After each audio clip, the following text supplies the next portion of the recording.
Defence GK trick YouTube channel पर आप सभी का स्वागत है। तो स्वागत करता हूं आज आपके super fast revision set number 2 के अंदर। आपको पता है ना, हम साइंस की टेस्ट सीरीज स्टार्ट कर रखी है साथियों। तो आज हमारा सेकंड टेस्ट है। तो चलो ज़्यादा समय नहीं लेते हुए हम पहले क्वेश्चन पर चलते हैं। आज का पहला क्वेश्चन आप सभी के सामने क्या दे रखा है कि घड़ी की चाबी में संचित ऊर्जा है। घड़ी की चाबी में संचित ऊर्जा है। 4 ऑप्शन सभी के सामने हैं, तो जल्दी से जवाब दे, क्या जवाब आएगा। तो साथियों इस क्वेश्चन का सही जवाब हो जाएगा आपका स्थितिज ऊर्जा। क्या जवाब हो जाएगा साथियों? स्थितिज ऊर्जा इस क्वेश्चन का सही जवाब हो जाएगा साथियों। चलो अगले क्वेश्चन पर चलते हैं। अगला क्वेश्चन क्या दे रखे आपके सामने? अगला क्वेश्चन है, फोटोग्राफी कैमरे का अभिदर्शक लेंस होता है। 4 ऑप्शन सभी सामने हैं। पहला ऑप्शन है अवतल लेंस, दूसरा है आपका उत्तल लेंस, तीसरा आपका उभयोत्तल लेंस, फोर्थ ऑप्शन है कोई नहीं। तो साथियों इस क्वेश्चन का सही जवाब हो जाएगा आपका ऑप्शन नंबर बी, उत्तल लेंस होता है भाई, है ना। उत्तल लेंस होता है। और ये जो आपकी गाड़ियों के जो बैक मिरर होता है उसके अंदर भी आपका उत्तल लेंस का प्रयोग किया जाता है। चलो अगले क्वेश्चन पर चलते हैं। अगला क्वेश्चन आप सभी के सामने क्या दे रखा है कि फ्यूज के पदार्थ का होना चाहिए। जो आपका फ्यूज का पदार्थ है उसमें क्या होना चाहिए भाई? 4 ऑप्शन आप सभी के सामने हैं। तो साथियों इस क्वेश्चन का सही जवाब हो जाएगा आपका नीमन गलनांक। क्या हो जाएगा? नीमल गलनांक होना चाहिए भाई। जो फ्यूज का तार आपका नीमल गलनांक होना चाहिए, है ना। क्योंकि अगर वो जल्दी से नहीं गलेगा तो आपका फ्यूज नहीं वो होगा, तो आपका नीमन गलनांक होना चाहिए। चलो अगले क्वेश्चन पर चलते हैं। अगला क्वेश्चन आप सभी के सामने क्या दे रखा है? प्रकाश ऊर्जा को विद्युत ऊर्जा में बदलता है। साथियों इम्पोर्टेंट क्वेश्चन है ये आपका इम्पोर्टेंट क्वेश्चन है साथियों। बहुत बार एग्जाम में आ जाता है, प्रकाश ऊर्जा को विद्युत ऊर्जा में बदलता है। तो जल्दी से बताओ भाई क्या आएगा। तो इस क्वेश्चन का सही जवाब हो जाएगा सौर सेल आपका। जो सौर सेल है आपका वो प्रकाशीय ऊर्जा को विद्युत ऊर्जा में बदलता है ना। और जो आपके डायनमो क्या करता है? डायनमो यांत्रिक ऊर्जा को विद्युत ऊर्जा में बदलता है। क्या करता है? डायनमो यांत्रिक ऊर्जा है उसको विद्युत ऊर्जा में बदलता है भाई, है ना। चलो अगले क्वेश्चन पर चलते हैं भाई। अगला क्वेश्चन क्या दे रखा है आपके सामने? परमाणु बम आधारित होता है। परमाणु बम किस सिद्धांत पर आधारित होता है? तो बताओ भाई जल्दी से क्या जवाब आएगा। बहुत ही अच्छा क्वेश्चन है। परमाणु बम किस पर आधारित होता है ये बताना है भाई हमें। तो साथियों इस क्वेश्चन का सही जवाब हो जाएगा आपका अनियंत्रित नाभिकीय विखंडन। जो आपका परमाणु बम है वो अनियंत्रित नाभिकीय विखंडन पर आधारित होता है। अगले क्वेश्चन पर चलते हैं। अगला क्वेश्चन आप सभी के सामने क्या दे रखा है? एंगस्ट्रम को अभिव्यक्त करने की इकाई क्या है?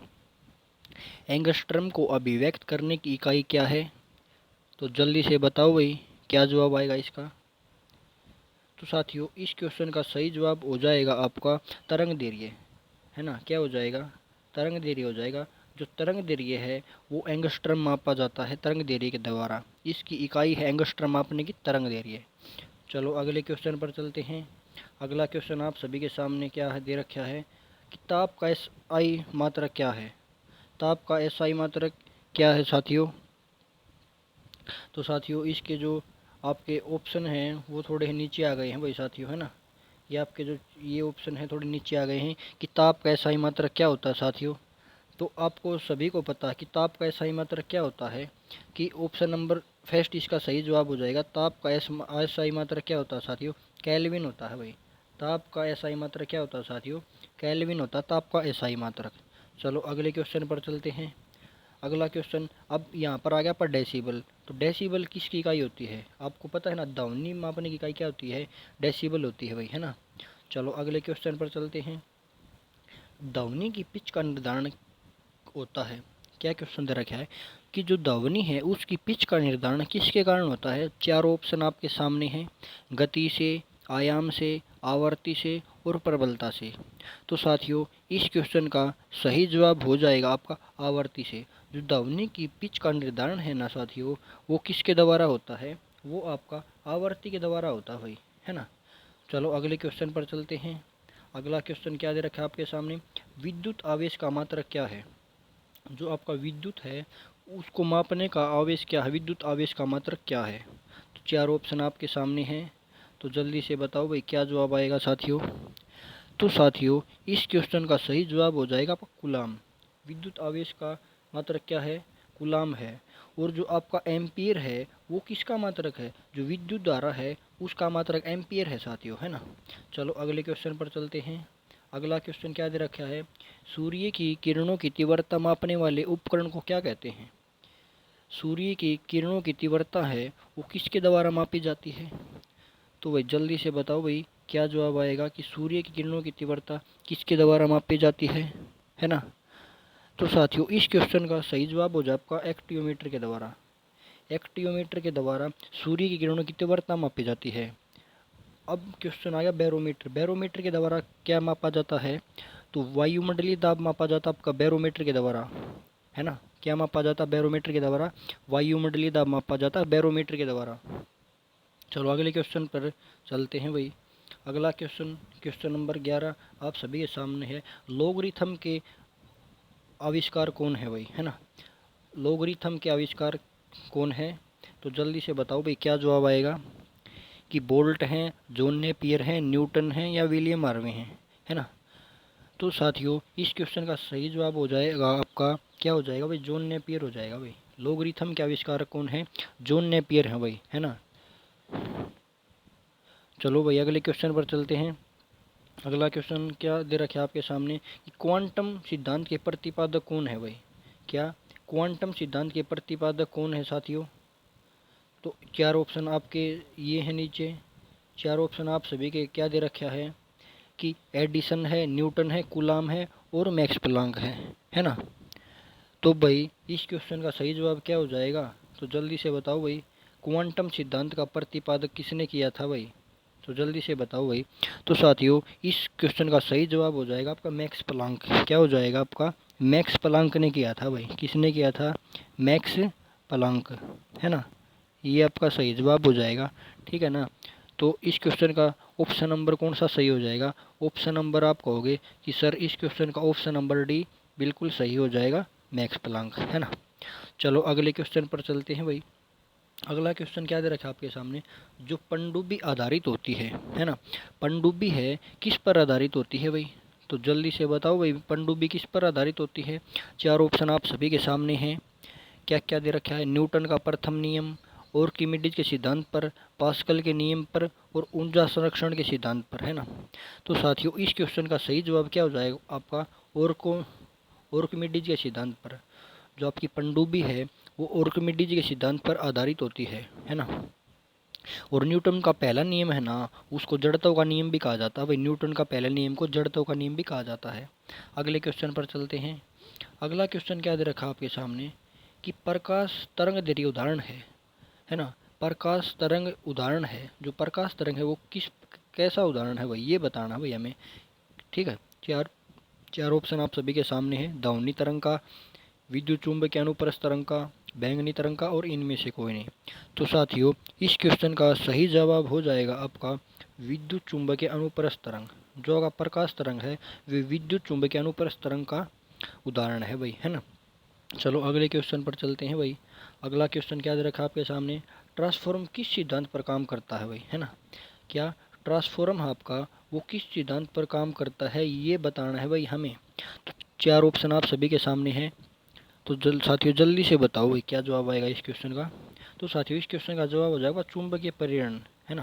जो ट्रांसफर है आपका उस चुंबकीय प्रेरण के सिद्धांत पर काम करता है। चलो अगले क्वेश्चन पर चलते हैं।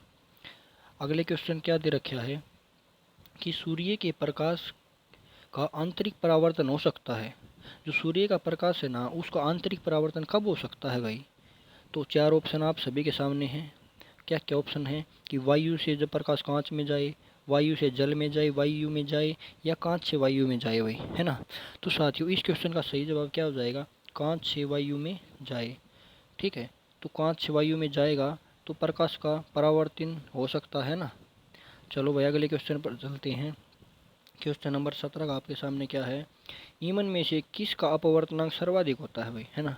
और थोड़े है ना क्वेश्चन आपके एक दो क्वेश्चन मिस्टेक हो गई है ना, ऊपर नीचे आ रहे हैं, तो कल से आपके बिल्कुल सही आ जाएंगे भाई, है ना। तो क्वेश्चन नंबर 17 का क्या दे रखा है कि निम्न में से किसका अपवर्तनांक सर्वाधिक होता है भाई। ठीक है, तो साथियों सर्वाधिक अपवर्तनांक किस रंग का होता है, तो इस क्वेश्चन का सही जवाब हो जाएगा आपका ऑप्शन नंबर फर्स्ट बैंगनी। जो आपका अपवर्तनांक है ना सबसे अधिक होता है बैंगनी रंग का, और सबसे कम अपवर्तनांक किसका होता है भाई, कम होता है आपका लाल रंग का अपवर्तनांक, है ना। सबसे कम अपवर्तनांक लाल रंग का होता है और सबसे ज़्यादा बैंगनी रंग का होता है ना। चलो अगले क्वेश्चन पर चलते हैं। क्वेश्चन नंबर 18, किसी तार का प्रतिरोधक निर्भर करता है। जो तार है उसका प्रतिरोधकता है वो किस पर निर्भर करती है भाई। तो चार ऑप्शन आप सभी के सामने हैं, तो जल्दी से बताओ भाई तार का प्रतिरोध किस पर निर्भर करता है, लंबाई पर, पदार्थ पर, एरिया पर, और इनमें से कोई नहीं पर। तो साथियों इस क्वेश्चन का सही जवाब हो जाएगा ऑप्शन नंबर बी, पदार्थ पर होता है भाई, है ना। चलो अगले क्वेश्चन पर चलते हैं। स्पष्ट दर्शन की न्यूनतम दूरी कितनी होती है भाई, है ना। क्वेश्चन नंबर 19 का क्या आपका जो स्पष्ट है ना दर्शन उसकी न्यूनतम दूरी कितनी होती है भाई, है ना। तो जल्दी से भाई सभी साथी जवाब दो भाई कितनी होती है दूरी, है ना। तो साथियों इस क्वेश्चन का सही जवाब क्या हो जाएगा आपका 25 सेंटीमीटर होती है भाई। कितने सेंटीमीटर होती है, 25 सेंटीमीटर होती है साथियों। तो ऑप्शन भी आपके नीचे दिखाए हुए हैं, तो इस इनके में से कौन सा ऑप्शन सही हो जाएगा आपका, आप कहोगे सर ऑप्शन नंबर सी सही हो जाएगा 25 सेंटीमीटर। चलो अगले क्वेश्चन पर चलते हैं। अगला, इंद्रधनुष में किस रंग का विक्षेपण अधिक होता है भाई, है ना। इंद्रधनुष में किस रंग का विक्षेपण सबसे अधिक होता है। तो साथियों इस क्वेश्चन का सही जवाब क्या हो जाएगा, इंद्रधनुष में है ना विक्षेपण सबसे अधिक होता है लाल रंग का, है ना। और सबसे कम विक्षेपण किसका होता है, आपका बैंगनी रंग का विक्षेपण सबसे कम होता है। चलो अगले क्वेश्चन पर चलते हैं। जो धूप का चश्मा है उनकी धूप के चश्मों की पावर कितनी होती है भाई, है ना। तो साथियों धूप के चश्मे की पावर कितनी होती है, तो जो धूप के चश्मे की जो पावर नापते हैं ना उसकी इकाई होती है आपकी डायोप्टर, है ना। और धूप के चश्मों की पावर कितनी होती है, तो 0 डायोप्टर होती है साथियों। कितनी डायोप्टर होती है, 0 डायोप्टर होती है। तो इस क्वेश्चन का सही जवाब हो जाएगा आपका 0 डायोप्टर। चलो अगले क्वेश्चन पर चलते हैं। फ्रिज में थर्मोस्टेट का क्या कार्य होता है ना। जो हमारा फ्रिज के अंदर थर्मोस्टेट है उसका क्या कार्य होता है भाई, ठीक बताओ एक बार। तो साथियों जो फ्रिज के अंदर थर्मोस्टेट है उसका कार्य क्या होता है कि जो आपका फ्रिज का तापमान है उसको एक समान बनाए रखने का कार्य होता है। क्या कार्य होता है कि जो उसका तापमान है एक समान बनाए रखने का कार्य होता है फ्रिज में, है ना, थर्मोस्टेट का कार्य। चलो अगले क्वेश्चन पर चलते हैं। ध्वनि का वेग सर्वाधिक किस में होता है, ध्वनि का वेग सर्वाधिक किस में होता है। तो जल्दी से बताओ भाई ध्वनि का वेग सर्वाधिक किस में होता है। तो आपको पता है ध्वनि का वेग सर्वाधिक किस में होता है, ठोस में होता है भाई। किस में होता है, कहोगे सर ठोस में होता है ना। किस में होता है, ठोस में होता है या सॉलिड में होता है ना। ध्वनि का वेग सर्वाधिक किस में होता है, सॉलिड में होता है। ऑप्शन आपके चार नीचे दिए गए हैं, है ना। तो इस क्वेश्चन का सही जवाब क्या हो जाएगा, आप कहोगे सर ऑप्शन नंबर फर्स्ट इसका सही जवाब हो जाएगा ठोस में। चलो अगले क्वेश्चन पर चलते हैं। झूला झूलते समय कोई व्यक्ति झूले पर खड़ा हो जाए तो उसका आवर्तकाल क्या होगा। कि जो झूला झूलते समय कोई व्यक्ति है झूले से खड़ा हो जाए तो उसके आवर्तकाल पर क्या प्रभाव पड़ेगा भाई, है ना। तो साथियों इस क्वेश्चन का सही जवाब हो जाएगा जो उसका आवर्तकाल है वो घट जाएगा भाई, है ना। क्या हो जाएगा, आवर्तकाल घट जाएगा। चलो अगले क्वेश्चन पर चलते हैं। क्वेश्चन नंबर 25 आप सभी के सामने है। आपका लास्ट क्वेश्चन है सेट नंबर 2 का साथियों, है ना।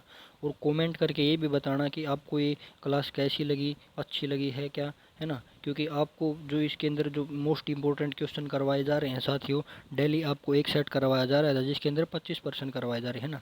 तो ऊंचाई बढ़ने से वायुमंडलीयता पर क्या प्रभाव पड़ता है भाई। तो चार ऑप्शन आप सभी के सामने है भाई। तो साथियों इस क्वेश्चन का सही जवाब हो जाएगा आपका घटता है भाई। जो ऊंचाई बढ़ेगी तो वायुमंडल दाब आपका घटता है भाई साथियों, है ना। क्या होता है, घटता है। तो साथियों आज हमने जो हमारे 25 सेट थे, 25 क्वेश्चन थे सेट सेकंड के, वो कंप्लीट कर लिए हैं। और साथियों अगर आपको साइंस के चैनल से जुड़ना है तो आप ना आपको डिस्क्रिप्शन में लिंक मिल जाएगा चैनल का, साइंस के चैनल का, तो उसके साथ आप जुड़ जाना। यहाँ से आप चैनल को ज्वाइन कर लेना, डिस्क्रिप्शन में लिंक मिलेगा, है ना। अगर आपको हमारे यूट्यूब चैनल से जुड़ना है तो आपको यूट्यूब चैनल भी आपको डिस्क्रिप्शन में लिंक मिल जाएगा, है ना। यूट्यूब चैनल भी हमारा क्या नाम है यूट्यूब चैनल का, कि सर डिफेंस जीके ट्रिक के नाम से हमारा यूट्यूब चैनल है। और अगर आपको आपको इंस्टाग्राम के साथ जुड़ना है, इंस्टाग्राम पर भी हमारा कौन सा चैनल है? डिफेंस सेक्रेटरी के नाम से आपका चैनल है इंस्टाग्राम पर, तो वहाँ पर भी आप हमें फॉलो कर सकते हैं साथियों। तो आज हमारा सेकंड सेट था साथियों, और आज हमने सेकंड टेस्ट के क्वेश्चन कंप्लीट कर लिए हैं साथियों। तो साथियों आज के लिए इतना ही। जय हिंद साथियों।